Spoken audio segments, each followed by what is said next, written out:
Dan ulun untuk bicara. Jadi dari sisi etiket baik kami sebagai anggota DPR RI, Dapil Kalimantan Selatan, kami sudah melakukan etiket baik itu. Niat baik itu. Tapi adinda-adinda sekalian para mahasiswa ini tidak berkenan memberikan kami kesempatan. Bagi ulun, ini penting diketahui oleh masyarakat Kalimantan Selatan bahwa kami sudah membuka diri. Assalamualaikum warahmatullahi wabarakatuh. Berjumpa kembali bersama saya di channel Embun Hati, channel informasi, edukasi, dan opini publik. Selamat menyaksikan. Agar ulun bisa menyampaikan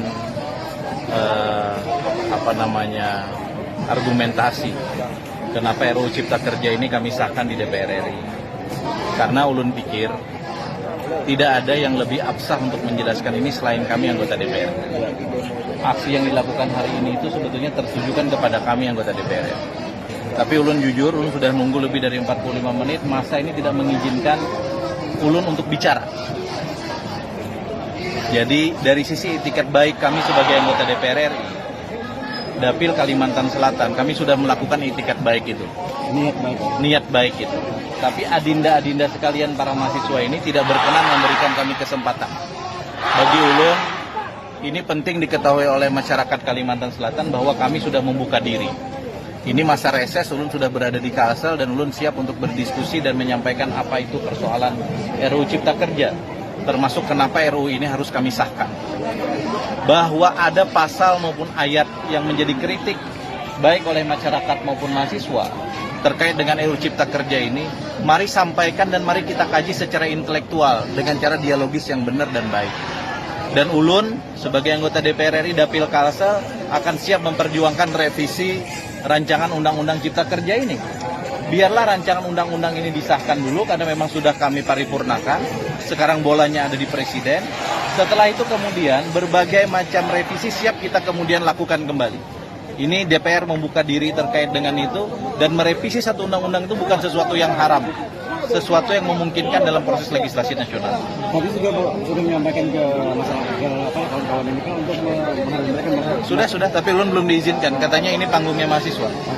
Alasan mereka apa tidak? Ya begitu aja, karena ini panggungnya mahasiswa. Jadi menurut ulun ini sudah beda dengan aksi pertama. Aksi pertama menginginkan ada dialektika dengan DPR RI.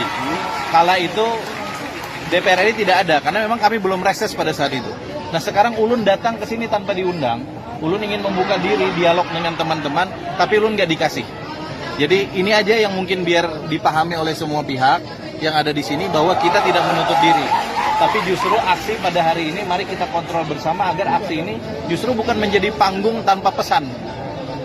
Panggung yang cuman dibikin hanya untuk gagah-gagahan. Nah ini kemudian mencederai persoalan rakyat juga itu.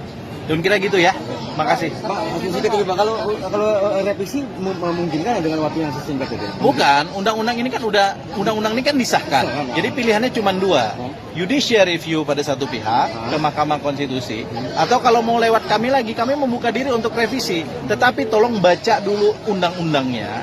Ini kan undang-undangnya belum dinomorin, ya kan? Belum dicantumin di lembaran negara. Artinya peluang revisi masih bisa? Ya dong, kita ini nggak mungkin mau melawan rakyat.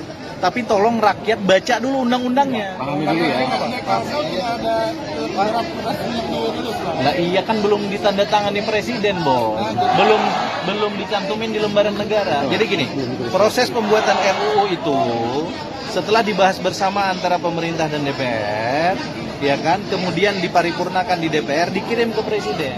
Presiden menandatangani, dibuat di lembaran negara, baru ada nomornya, undang-undang nomor sekian tahun 2020 tentang Cipta Kerja. Ini proses itu belum.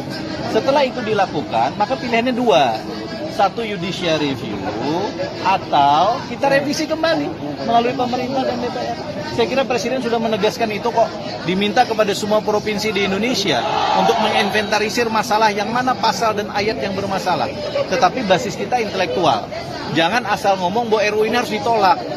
Bos, dengan RUU ini, Bos, 79 undang-undang dan 2.000 sekian ayat dan pasal yang membahayakan dan mengganggu investasi, itu kita rombak. Dulu nelayan harus ngurus 10 perizinan, sekarang tinggal 1 perizinan. Di Kalimantan Selatan kita mau bikin PLTU saja susah, karena investor nggak ada yang mau masuk karena berbelit-belitnya birokrasi. Kita pangkas persoalan itu. Tapi benar nggak kewenangan ada di alih pusat dengan yang baru ini? Oh ya, sentralisasi untuk hal-hal yang memang selama lebih dari 20 tahun ternyata tidak efektif di daerah, diambil alih oleh pusat. Contoh pertambangan. Provinsi kabupaten seenaknya mengeluarkan IUP di atas tanah hutan, misalnya. Masa yang begini mau kita terusin? Sementara untuk wilayah urusan kehutanan dan pertanahan itu milik pusat. Biar terjadi sinkronisasi, ditarik. Tetapi provinsi kabupaten masih punya kewenangan nggak? Masih. Izin prinsip di kabupaten, izin lokasi di kabupaten, izin AMDAL di kabupaten, rekomendasi dari gubernur. Tapi kewenangannya itu sesuai dengan proporsi masing-masing.